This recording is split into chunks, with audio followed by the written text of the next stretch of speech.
Muito obrigado por estar assistindo aqui ao nosso vídeo, ao nosso trabalho sempre prestigiando. É comum eu receber alguns e-mails, e a Amadinha também, e nestes e-mails, links para vídeos da internet, onde as pessoas julgam que tem algo que interesse, para que as pessoas saibam. Assim mandam os links de vídeos para mim, para que eu veja e dê uma analisada. E eu faço desta forma, sem pretensão nenhuma de prejudicar ninguém, nem de atrapalhar os planos de ninguém, quanto à questão de trabalho na área religiosa. A visão não é prejudicar ninguém, mas apenas mostrar para as pessoas que estão sendo enganadas no processo religioso as falcatruas, as armações que tem para se tomar dinheiro dessas pessoas, independente de quem quer que esteja fazendo isso, se A, B ou C. E desta forma chegou para mim um link de vídeo esta semana, porque veio na verdade para a Amadinha e ela repassou para mim, eu já assisti. Não é comum, sempre eu assisto gravando ao vivo com você, mas como este vídeo tem apenas 1 minuto e 40 segundos, é muito pequeno, eu já assisti. E agora vou rever com você um vídeo em que Silas Malafaia dá um recado para alguém na internet que tem talvez aí tirado o sono dele com relação ao seu trabalho, que só cresce. Eu não entendo isso. O Silas nunca tinha dado uma entrevista para um programa de repercussão nacional como o da Marília Gabriela. Foi a primeira vez e ele deu essa entrevista. Então você vê que ele está crescendo muito na popularidade. Já esteve onde ele sempre quis estar, que é na Globo, fazendo um programa ao vivo na Globo, lá, ou não ao vivo, mas em rede nacional na Globo. Então ele só está crescendo. Ele vem crescendo a cada dia e eu não sei porquê. Está preocupado com boatos, fofocas, intrigas, segundo ele, de pessoas da internet. Mas eu vou assistir melhor com você porque eu vi no estalo. Vamos ver agora o que o Silas está falando e vamos tentar dar a nossa opinião aqui pela internet, apenas cumprindo aquilo que a Constituição nos garante, o direito de expressão. Tá certo? É um direito adquirido de todo cidadão brasileiro se expressar, colocar a sua opinião sobre um fato ou outro. É certo que atacar as pessoas ninguém pode. É certo que fazer um maltrato ao ser humano, inclusive, é contra a lei do Criador, porque é pecado. Mas expor aqui as ideias e também as opiniões contrárias a ideias de outros, no campo das ideias, é claro que é amplamente permitido, não só pela Constituição, no direito de expressão do artigo 5º, como também pela própria Escritura, que diz para pôr à prova os profetas, tá certo? E julgar a profecia. Julgar a profecia não é julgar uma vidência do futuro, é julgar aquilo que se profere, aquilo que se fala, tá certo? É que esse negócio de profecia confunde muito com vidência, que é aquilo que havia na velha aliança e acabou com João Batista. Bom, dito isso, apenas quero informar a você que o Silas Malafaia, é um direito dele, ele bloqueou os vídeos na internet que tem a sua imagem. Como aqui eu não vou reproduzir na íntegra, apenas uma janela, eu penso que o YouTube não vai se importar, tá certo? Porque será só uma janelinha que eu vou colocar aqui na tela. Mas eu penso que se for a tela inteira, o YouTube vai bloquear. Vamos ver, se o YouTube bloquear, você já sabe que é porque o Silas, usando do direito que tem, proibiu as pessoas de reproduzir os seus vídeos pela própria internet, pelo próprio YouTube. E aí, mais uma vez, eu fico assim pensando, por que será que proibiu, hein? Porque, na verdade, quando você vem mostrando algo, que esta coisa pode se comprovar pela Bíblia, que é contrário a algumas pregações de alguns líderes religiosos, então eles vão ficar chateados e vão retirar da internet. Vamos assistir comigo, eu já programei aqui o nosso programinha aqui de assistir vídeo. Olha, já está aqui, aí está a imagem aí do vídeo do YouTube, que foi publicado esses dias. Vamos ver então aqui, ó. Aliás, o vídeo agora não é mais do YouTube, é vídeo do Facebook, porque no YouTube não passa mais, só no Facebook. Vamos lá. Eu fico vendo uns caras que nem tiraram a fralda. Uns caras que nem tiraram a fralda, eu acho que é uns caras que ainda não tem peso no meio religioso protestante. Uns caras que ainda não enganou muita gente ou não conseguiu somar tanto dinheiro, tanta riqueza, somar tanto patrimônio, construir um império tão grandioso. Eu penso que esses são os que não tiraram a fralda ainda. Aqueles que não têm programa na televisão para enganar o povo, aqueles que não têm grandes igrejas para extorquir o povo, esses, segundo Silas, eu penso que são aqueles que ainda não tiraram a fralda. Deve ser desses que ele está falando. Ainda bem que não é de mim, fico feliz, porque eu nunca pensei em montar uma igreja. Quando o grupo ligado a esse moço me chamou para um acordo, eu disse não. Né? Então eu penso que não é nem de mim que ele está falando, tomara que não, porque parece que até ameaça de morte tem aí. Vamos continuar assistindo, só esse detalhe, né, no início, não tirou a fralda ainda. Eu penso que ele se refere a alguém que não tem o sucesso no meio religioso protestante. Vamos repetir, vamos ver passo a passo aqui, fazer uma análise com você. Uns caras que nem tiraram a fralda, que chegaram agora no evangelho na internet julgando o pastor. Então chegou agora no evangelho na internet, tipo assim, é uma pessoa que está adentrando ao processo protestante, ao processo religioso, não de ser escravo, não de ser gado, não de ser aqueles otários que vão para lá para dar dízimo para os cães gulosos, mas sim aqueles que agora querem também formar um time, uma equipe, formar também um grupo para desse grupo extorquir dinheiro. Eu acho que o Silas está se referindo a esse tipo de gente, ou então está confundindo alguém que nem pensa nisso com esse tipo de gente que forma um templo para extorquir dinheiro, né? Que aqui está a denúncia, né? Obrigado, Jamanta, por essa camisa linda, hein, Jamanta? Valeu, meu amado. Então, eu penso que ele está falando, né, supostamente de alguém que ele acha que é do grupo dele, que é alguém que quer também abocanhar uma fatia, né, desse processo religioso que está aí. Eu penso que pode ser exatamente desses que ele se refere, ou então ele está enganado, achando que a pessoa tem essa visão de se formar também um cão guloso para tomar dinheiro do povo. E aí pode ser que ele esteja até pensando em nós. Se estiver pensando, barbinhas de molho, porque a ameaça de morte vem a seguir. Isso é muito sério. Quem é esse cara? Quem é esse cara? Singular. Eu digo, quem é esse cara? Singular. Agora apontou para uma pessoa. É uma pessoa, é um cara, né, que ele anda aí sem dormir direito, com medo da verdade que esse cara fala. É claro que calúnias contra Silas Malafaia, contra qualquer outro homem que está exposto na mídia, seja religioso ou não, sempre surgem. Artista tem que estar preparado para essa poeira do sucesso. É como você pegar, por exemplo, um cristal ou um troféu e colocar na vitrine. Todo mundo vê na vitrine, mas também a poeira atinge ele. Então, um troféu na vitrine vai pegar poeira. Uma pessoa exposta na mídia, na televisão, um homem ou uma mulher de sucesso, vai ter poeira também. As pessoas vão formar calúnias, vão fazer fofocas desta pessoa. Essa pessoa estará na berlinda, né? Passível de alguém tocar nessa pessoa, falando mal da pessoa. Então, o Silas, eu penso que já deveria estar acostumado com isso, ou já deve estar acostumado com isso, porque o sucesso dele não é de hoje. É um sucesso já de muitos anos, ele é muito famoso, ele é muito antigo, ele já ficou careca e cabeludo de novo na televisão. Só para você ter uma ideia, ele tinha cabelo, ficou careca, já está cabeludo de novo na TV, de tanto tempo que esse homem está aí. Então, se ele diz que agora tem alguém falando mal dele, essa questão que ele coloca, eu imagino que seja algo novo. Tá certo? Algo novo, porque senão já teria dito isso antes. Mas aí você percebe que ele não está falando de calúnias, na verdade. Ele fala que alguém está falando mal de pastores para não dizer a verdade. Que alguém está falando a verdade e as pessoas estão saindo do templo. É esse que é o problema. As pessoas estão saindo do templo e cada dia sai mais gente. É um êxodo. É um êxodo terrível. Porque terrível para esses homens aqui. Porque cada vez mais gente está largando o templo. Então, aquelas coisas que alguém que está exposto como um troféu, aquelas poeirinhas, não são elas que estão manchando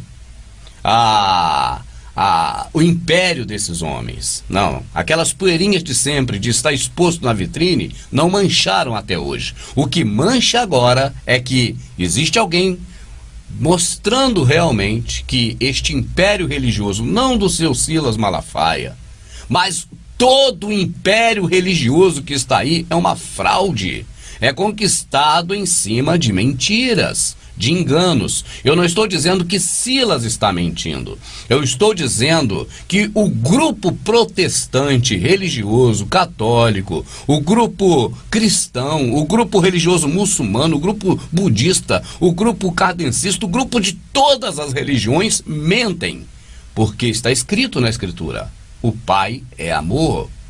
Assim, quem ama o próximo, ama ao Pai. Então não fala hora nenhuma para a pessoa fazer práticas religiosas, nem do cristianismo e nenhuma outra. Assim eu digo que a religião mente. Eu não digo que esse homem mente, outro homem mente. Eu digo que esses homens todos fazem parte de um processo mentiroso. Um processo onde templo é apenas dinheiro. Isso é fácil provar, porque antes de Constantino nós não tínhamos as igrejas. Nós tínhamos um templo que há 1.600 anos atrás fora derrubado, o templo de Herodes em Jerusalém. Então, desde a época do rei Tito, que derrubou o templo de Jerusalém, 70 anos após a morte do Salvador, aliás, 70 anos após o nascimento do Salvador, tá certo? No ano 70 da nossa era, ele derrubou o templo. E de lá para cá até Constantino, não se fala mais em templo, pelo menos voltado para o sacerdócio. Nós tínhamos, ou eles tinham, né, nós nada, eles, os templos pagãos, os templos gregos, romanos, pagãos. Mas templo dizendo que era esse processo sacerdotal, que é hoje o que o cristianismo está aí, com padre ou pastor que é a mesma coisa, não tinha. Então o templo passou a ser dinheiro depois de Constantino, até porque o dinheiro todo de Roma, o ouro de Roma foi enfiado no catolicismo, como nós sabemos. Tá certo? Então, de Constantino para cá é que essa era, né, do templocentrismo se acentuou. Deixa eu voltar aqui no começo, a gente vai analisar até aqui, o vídeo é pequeno e vamos continuar. Eu fico vendo uns caras que nem tiraram a fralda, que chegaram agora no evangelho na internet julgando o pastor. Aí você vê no plural, né, uns caras para começar, mas depois ele vai mostrar que realmente ele está revoltado é com um cara. Quem é esse cara? Olha aí, quem é esse cara? Ilustríssimos desconhecidos recalcados, com dor de cotovelo do sucesso dos outros. Sucesso dos outros. O Salvador, o Paulo disse assim: se eu busco a glória neste mundo, eu sou o mais miserável dos homens. A minha glória, a minha fama, o meu sucesso eu não busco neste mundo. Então agora você já começa a julgar o profeta, tá certo? Não o cidadão, não o homem, o marido, o amigo, o irmão, o pai, não. Mas a questão religiosa que é pregada e já vê algo muito estranho. As pessoas são reconhecidas pelo mundo e querem ser reconhecidas pelo mundo. E a Escritura, de ponta a ponta, condena. A Escritura condena aquele que quer receber elogios e glórias dos homens. Mas vamos seguir. Uma meia dúzia de idiota, de imbecis travestido de crente, porque quem calunia pastor e fala da igreja não pode ser crente. Eu não calunio o pastor, não estou dizendo que nenhum pastor é isso ou aquilo, né? Não sei quem anda fazendo isso por aí, acha até que não deveria fazer. O que eu digo é que não é esse processo que está aí o que a Escritura nos ensina. A Escritura nos ensina apenas a amar ao próximo. Paulo Shaul chegou a dizer: se eu retribuir ao Criador algo que ele me fez, tendo já feito por mim, ou até antes dele fazer, será apenas um justo pagamento pelo serviço oferecido. E isso o Criador não aceita. Aí ele diz que Abraão não foi justificado pela obra, mas pela fé. Tá certo? É nesse trecho, em Romanos, Paulo fala isso, que nós não temos como agradecer ao Pai, nem por antecipação e nem posteriori, porque seria apenas o justo pagamento por algo feito, por um serviço prestado pelo Pai. Então, fica bem claro que nós não devemos ou não precisamos fazer nada para o Criador. Jó chegou a dizer assim: o que farei eu para o Criador, se tudo que tem, o que darei eu a ele, se tudo que tem debaixo da terra e em cima no sol, ele mesmo foi quem me deu, é tudo dele, né? Vou dar um conselho para você. A você, voltou pro singular, vamos lá. Fica longe de participar de divisão, de calúnia e difamação de pastor. Fica longe disso. A divisão que ele fala é pegar a igreja e tirar pessoas dali para ir para outra. Isso que é divisão, que é heresia que se fala. Heresia é essa, é divisão. É tirar a pessoa de um grupo religioso e colocar em outro. Eu penso que ninguém deve fazer isso realmente, porque deve tirar as pessoas do processo religioso, é sair dela, povo meu, esta é a ordem, mas não criar outro, né? Não uma divisão, não uma heresia, não tirar daqui para colocar aqui, senão trocou 6 por meia dúzia. Caluniar as pessoas, eu penso que isso é algo muito nojento, chato, o Criador não se agrada, é pecado fazer isso, porque vai atingir o próximo, e o próximo não deve ser atingido de maneira nenhuma. Deixa eu ver o que mais ele dá conselho aqui, nós vamos aqui tocando para você. Quer arrumar problema para tua vida? Entra nisso. É uma ameaça. Quer arrumar problema na sua vida, entra nisso. Isso é uma ameaça explícita. A tua vida entra nisso. Vamos voltar aqui um pedacinho de novo aqui. Longe disso. Quer arrumar problema para... Não é aqui não. Mais um pouquinho para trás aqui. Só um minutinho. De calúnia e difamação de pastor. Fica longe disso. Calúnia e difamação, ele usou termos jurídicos que se usa para poder processar alguém, né? Certo? Difamação, calúnia e injúria. Né? Então ele usou termo jurídico. Parece que na mente dele nessa hora estava uma ideia a respeito de justiça dos homens, vamos dizer assim, né? Mas logo depois você vai ver que é justiça com as próprias mãos, né? Olha aí, ó. Quer arrumar problema para tua vida? Entra nisso. Arrumar problema para sua vida quer dizer arrumar um processo na justiça, né? Eu penso que foi isso que ele imaginou. Ele é psicólogo, eu não. Mas eu analiso bem as palavras e pela vivência mesmo assim a gente vai conseguindo pescar. Quem é que toca no ungido do Senhor e fica impune? O sistema religioso, meu filho. Ué, mataram o filho do Criador e estão impunes até hoje, ó vocês aí. Tá igual Gamaliel? Agora me tira do sério. Porque se Gamaliel falou, essa obra se for de Deus, ninguém pode contra ela. E se não for, ela se extinguirá por si próprio. Obras aí da Playboy, por exemplo, está aí até hoje. E nós temos certeza que não é do Criador. Obras como a loteria, todas elas, jogo de azar, tá tudo aí até hoje e nós sabemos que não é do Criador. Então vemos que a palavra de Gamaliel, aquele homem que Paulo que aprendeu com ele, serviu de esterco, de cocô, nós vemos que é a palavra igual dos seus seguidores de hoje, porque foi Gamaliel quem criou os cursos de teologia. Ele deu curso para Paulo. Ele era professor de Paulo em teologia. E Paulo diz, tudo que aprendi com esse homem, o Paulo, o apóstolo, tudo que aprendi com Gamaliel me serviu de cocô, serviu de nada, né? Então agora algo parecido aqui dito pelo Silas Malafaia. Quem toca no ungido do Senhor, como é que é? O Senhor e fica impune. De novo aqui, porque eu estou voltando um pouco, vamos ver. Quem é que toca no ungido do Senhor e fica impune? Vocês tocaram nele, vocês religiosos, tiraram a vida dele e estão impunes até hoje. Mas vocês tiraram também a vida de Shaul Paulo e estão impunes até hoje. Tiraram a vida de Pedro e se tornaram vocês mesmos sucessor de Pedro até hoje no Vaticano, porque é o mesmo grupo. Não adianta dizer que é a reforma da Casa Velha, que não é. É a própria Casa Velha. É a própria Casa Velha com alicerce, é a própria Casa Velha com as colunas, é a própria Casa Velha com uma pinturazinha aqui, uma ali. Tira uma janela daqui, bota ali, uma porta daqui, bota ali. Tira o telhado daqui, vira o contrário, mas é a mesma casa. Ué, afinal lá tem padre, aí tem pastor. Lá tem o coroinha lá, sei lá o que é aquilo, que ajuda o padre, que é o nome dele? Lá é coroinha, esqueci o nome do cara que ajuda o padre, é o sacristão lá. Hã? Sacristão. Acho que é sacristão, não. Nem sei mais que o nome desses negócios, que eu já esqueci disso. Desde que minha mãe era viva, eu nunca mais entrei nesses lugares para ver uma missa, então nem sei mais como é. Mas lá tem o padre. Lá, aqui, tem pastor. Lá tem o sacristão ou coroinha, aqui tem diácono ou presbítero. Ah, aqui tem as irmãs de oração, lá tem as virgens vestais, estão vestidas de freiras. Ah, mas lá tem a paróquia, aqui tem o campo. Lá tem a sé, aqui tem a matriz. Lá tem a missa, que tem o culto. Sim. Lá tem a Eucaristia, que tem a ceia. A Santa Ceia, diga-se de passagem. Tudo a mesma coisa.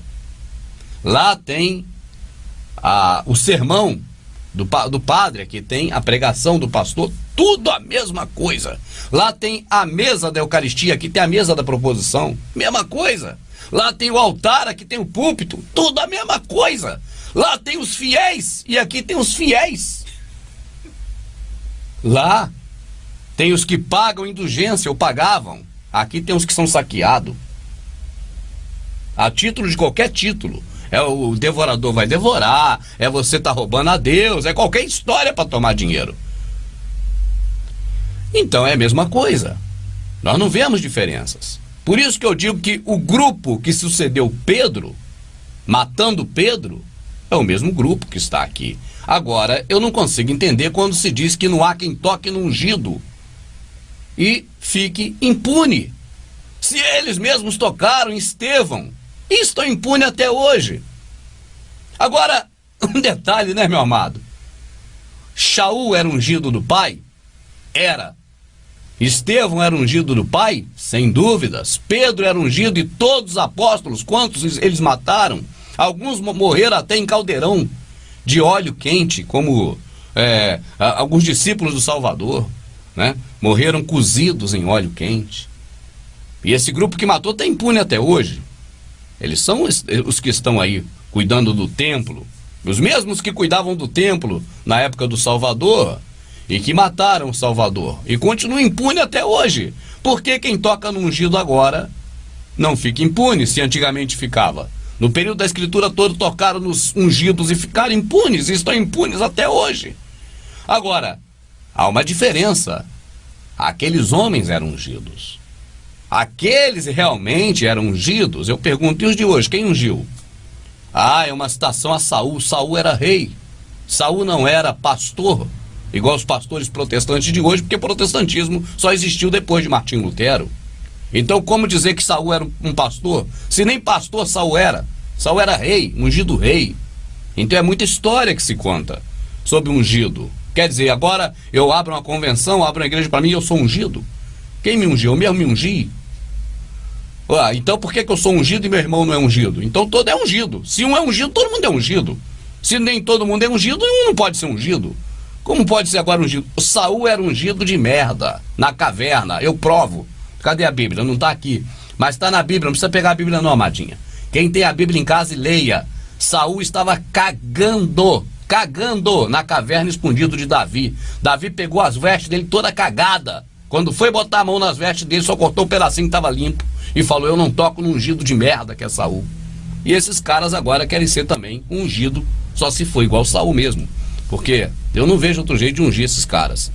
Não estou falando da pessoa do Silas não, porque eu não tenho nada contra a pessoa dele. Eu digo processo religioso. Então se atinge o Silas, eu penso que atinge a todos que estão nesse processo de religioso. Porque eles todos dizem que são ungidos. Então você vê que eu não estou falando de Silas Malafaia. Eu estou falando do processo religioso. De todos esses que se dizem ungidos. Eu não sei ungido de quê. Ungido do Senhor é problema do Senhor. Vai entender. Ungido do Senhor não é problema teu. Teu pastor é ladrão. Ah, então reconhece que alguns são, né? Pelo menos alguns, né? Teu pastor é pilantra. Ah, reconhece que alguns são, pelo menos alguns, né? Você não está gostando, sai de lá e vai para outra igreja. Vai para outro, otário, vai.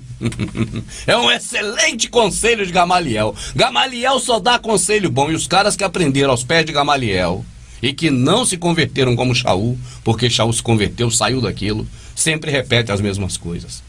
Entende? Os erros de Gamaliel. Não se mete nisso não, que não é da tua conta não. Ó, vem agora a ameaça. Não se mete nisso que não é da tua conta. Cai fora. É melhor pra você, é um conselho. Vai embora. Sai pra longe, porque o bicho vai pegar. Só não arruma problema. Não arruma problema, então tá arrumando problema. Falar a verdade, agora arruma problema. A verdade que eu digo pra você, meu amado, não é que Silas é bom ou ruim, não. Eu não tenho nada com a vida desse moço. Não é que R.R., Valdomiro, Malafaia, já falei que é ele, o Edir Macedo, ou qualquer outro famoso ou não famoso, mas qualquer outro pastor religioso protestante, pessoal religioso de um modo geral, eu falo mais desse porque é esse que me enganou 16 anos. Esse que eu digo não é o Silas, eu nunca fui da igreja dele. Eu digo o processo religioso protestante é o que me enganou 16 anos. Então eu falo mais desse. Católico eu ia lá porque minha mãe me levava, eu era criança. Eu nunca fui de livre e espontânea vontade. Então não me imputo culpa. Só digo que é o mesmo grupo. E não tenho dúvidas disso. Então eu não falo especificamente desse moço. e nem dos que eu citei que são famosos. Eu digo todos. Esta função não existe. Na Escritura está bem claro, Shaul disse, olha, levando cativo o cativeiro, deu dons aos homens. O Salvador morreu, levou cativo o cativeiro, aquilo que colocava um homem sob jugo de outro, na condição espiritual, que era o sacerdócio antigo da antiga aliança.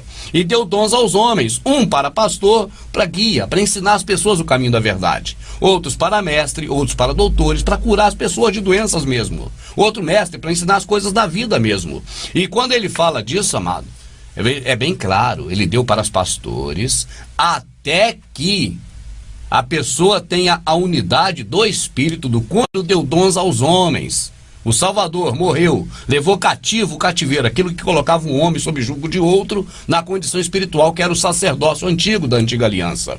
E deu dons aos homens, um para pastor, para guia, para ensinar as pessoas o caminho da verdade. Outros para mestre, outros para doutores, para curar as pessoas de doenças mesmo. Outro mestre para ensinar as coisas da vida mesmo. E quando ele fala disso, amado, é bem claro, ele deu para os pastores, até que a pessoa tenha a unidade do Espírito, do conhecimento. Espírito é aqui na cabeça, no conhecimento.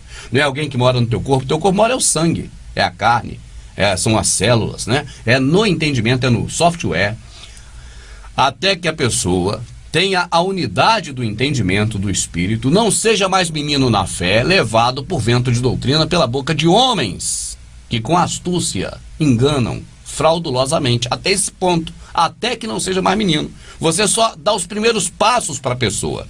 Não, você não fica assim, ô minha ovelha, come esse capinzinho aqui, que esse capinzinho tá verdinho, esse é para você, ó. Agora amanhã eu vou te dar outro capim, amanhã eu vou trazer outra mensagem poderosa da parte de Deus. Então amanhã, olha aqui, agora esse capinzinho que tá ali, ó, na cena agora, que tá mais madurinho ali, verdinho agora, come aquele ali, minha ovelha. E amanhã eu trago outra mensagem, amanhã eu trago outro capim para você. Agora, minha ovelhinha, tá no pasto? Tá, come aquele capinzinho ali, ó. Aquele que já tá velhinho, ficando com a folha amarela, vem cá, come ele. E o capim do dízimo, Malaquias 3:10, todo dia, minha ovelha, você come esse. O capim Malaquias 3:10, não roubará o homem a Deus, e você, ovelha, tá me roubando, você come esse capim todo dia. Em toda vez que você pastar, tem que comer esse capim. O capim Malaquias 3:10, é isso que esses homens fazem. Eles, no lugar de fazer o que Shaul falou, você, qualquer um, não é pessoa que tem carteirinha, que tem título, que tem curso, é qualquer um. Você fala do amor do Criador para o próximo, através do seu filho, reparta o pão. Porque alguns não comeram o pão e estão com fome. E esse não tem parte com o Salvador, porque você não partiu o pão com ele. Então aquele que não come, aquele, terceira pessoa, aquele que não come, porque você não deu a ele de comer o pão, reparta o pão, fala, introduza, batiza, quer introduzir, introduza a pessoa no ensinamento. Daí para lá é com a pessoa e com o Espírito do Pai. É isso que está na Escritura. A figura do pastor que fica realimentando as pessoas não existe. Como não existe dinheiro, dízimo. Dízimo de dinheiro não existe na Escritura. Não tem lugar nenhum. Eu quero que qualquer pastor, não é esse moço não, é qualquer um, abra a Bíblia e mostra, ó, dízimo, dinheiro, tá aqui, ó. Ah, mas Jesus mandou dar o dízimo no Novo Aliança, aquilo era velha, meu amado, vocês sabem disso, não vai enganar o povo mais. Você sabe que quando você abre a Bíblia, Novo Testamento, e você lê ali, ainda é período da velha aliança. A nova aliança começou quando o Salvador morreu. Então, do nascimento do Salvador até a morte é a velha aliança. Aquilo está na velha aliança, ele está falando para os fariseus hipócritas, mas não é para dar o dízimo não, ele está falando para fazer amor ao próximo. Que as pessoas davam dízimo de hortelã, que é pouquinho, dava dízimo do cominho, não eram as pessoas, eram os líderes religiosos que davam o dízimo. E omitiam o mais importante, o amor, a misericórdia, o perdão. Então faça isso, dá o dízimo, mas não omite o que é mais importante. Foi isso que o Salvador falou, ainda falou faça isso, dá o dízimo para os fariseus, os homens da religião, os líderes religiosos que estavam debaixo da lei de Moisés. Aqueles mesmos que ele chamou de hipócrita, sepulcro caiado, raça de víboras, quem vos ensinou a sair da ilha, fugir da ilha futura? Vocês adornam o exterior, mas o interior está cheio de imundícia. Vocês colocam fardos pesados nas pessoas e vocês mesmo não levantam um dedo para ajudar. Então, esse povo tem que tomar o meu jugo, que é leve e suave, aprender de mim, que sou manso de coração, diz o Salvador, e não desses caras que colocam jugo nos outros. Você é ladrão, você rouba a Deus. Todo dia tem esse capim para o povo comer. Todo dia, todo culto. E Malaquias 3:10, eu digo, amado, você aprendeu na escola o ABC? Aprendeu. Quantas vezes você aprendeu ABC? Me diga que foi 2. Pelo menos 2 vezes você aprendeu ABC, ou você aprendeu uma vez só por todas? Amado, você foi para a escola, você aprendeu o beabá uma vez só. Nunca mais a professora te ensinou o beabá depois que você aprendeu. Você aprendeu somar 2 e 2. Uma vez só, depois que você aprendeu, nunca mais a professora mandou você voltar para a primeira série para você aprender. E eu pergunto, por que será que esses homens te ensinam em todo culto que Malaquias 3:10, roubará homem a Deus, vocês estão roubando. Olha, quem semeia pouco, colhe pouco, me dá dinheiro.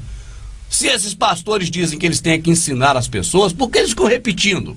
Se já ensinou, a pessoa já sabe. Você não vê isso como nada estranho, não? Então porque tu é muito otário mesmo.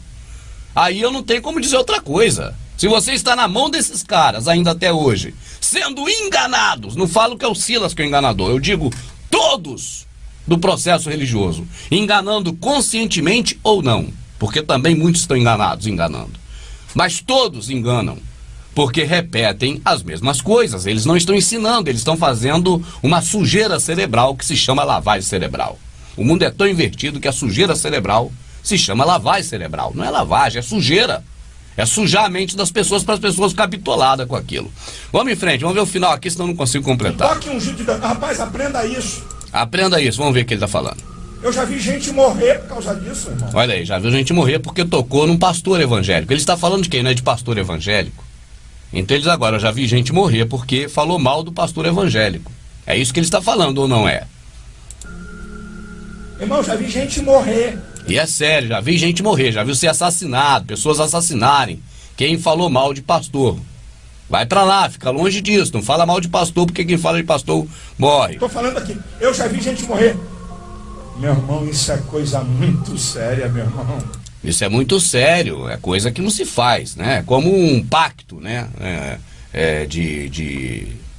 Um pacto, como se faz nesses meios estranhos aí, né? Não sei nem a palavra certa, que não é meu meio, mas é um pacto desse, que não pode ser quebrado. Então, não se pode falar de pastor religioso, porque se falar de pastor, morre. Meu irmão, não toma atitude contra pastor, não entra nessa furada, não vai. Não toma atitude contra pastor, ungido que está falando certamente é pastor. Aí essa imagem que não quero nem botar, porque não foi eu que fiz esse vídeo. Essa imagem cortou, acabou ali. Então, veja bem. Estive aqui analisando o vídeo. Eu tenho a sã consciência de que eu não tenho nada contra o Silas.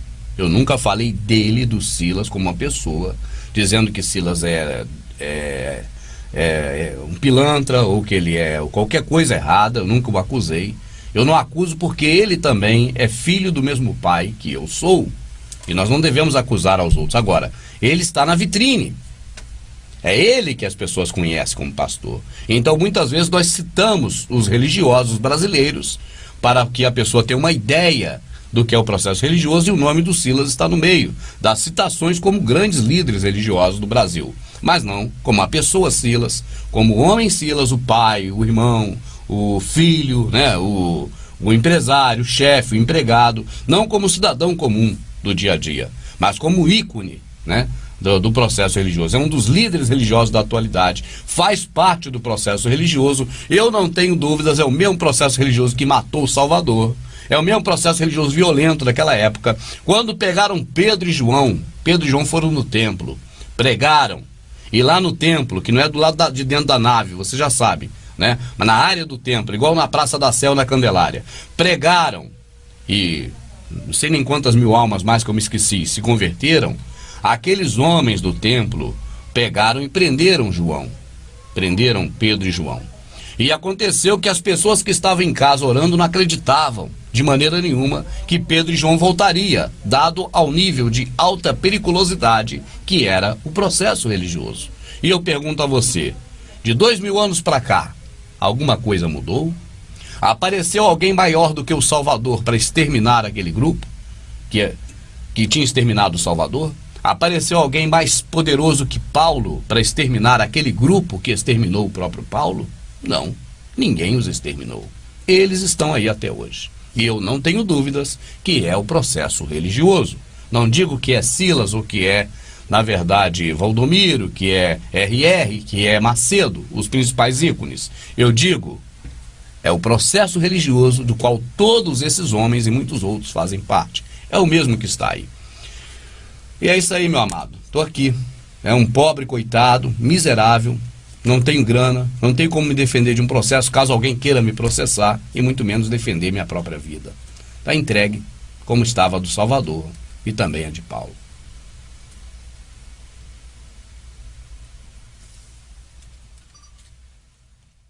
Igreja em casa. Eu não conheço igreja em casa. Saudai também a igreja que está em sua casa. Nunca o Silas viu uma igreja em casa. Igreja em casa. Eu não conheço igreja em casa. Admira-se de que ele não tenha lido a Escritura, porque a igreja são as pessoas. Sim. Saudai também as pessoas que estão na sua casa. Saudai a Penedo, meu amado, Sim. que as primícias da Caia. Saudai Maria, saudai Andrônico, saudai Júnior, meus parentes. Saudai Amplias, saudai Urbano, saudai Apeles, saudai Herodião, saudai Narciso, saudai um monte. Então saudai a igreja, as pessoas que estão na sua casa. Igreja em casa. Eu não conheço igreja em casa. Mas Silas nunca viu igreja em casa. Não, Porque ele não admite que a pessoa que é membro da igreja dele, ela é igreja. Está na casa dela, agora fazendo a janta. Porque na cabeça dele, mesmo sabendo da verdade, ele não imagina que a igreja de pedra, o templo dele, vai estar dentro de uma casa, né? Agora você pode imaginar isso. Imagine você sendo templo, estar dentro de outro templo. Não tem como. É isso que o Silas ensina para você, mas ele sabe da verdade. É isso que não só o Silas, não estou crucificando, mas todos os pastores do processo religioso ensinam. Ou será que eu estou mentindo? Que o templo é o templo de pedra. Então, por ser templo de pedra, não pode estar dentro de uma casa. Não, tudo errado. Igreja é você verdadeiramente na prática. Não para saber. Sim. Não para responder a alguém quando alguém disser isso para você, você dizer, eu sei que eu sou igreja. Não é para saber, é para ser. É a atitude de quem é igreja para com o próximo, que também é igreja. Então, quando você tem a visão de que você é igreja, você agora vai entender o que é uma igreja na casa. O que Silas não entende. Por que ele não entende? Igreja em casa. Eu não conheço igreja em casa. Você é igreja? Você entende, né? Olha lá. Saudai também a igreja que está na sua casa. Saudai ao Rolial, o povo lavado e remido. Saudai as pessoas que estão na sua casa. Saudai a Peneiro, amado. Saudai Maria, que trabalhou por nós, Andrônico, e aí segue. Uma saudação extensa a essa igreja que está na casa. Ou seja, as pessoas. E não é a única vez. Existem outras vezes que se fala desse jeito. Tem uma passagem que fala, Paulo caminhava pelas ruas da Antioquia e a igreja o seguia. E a igreja o seguia. A igreja que seguia Paulo era o templo do Silas Malafaia, que criou perna e foi seguindo ele. É. Agora você se irrita, cara.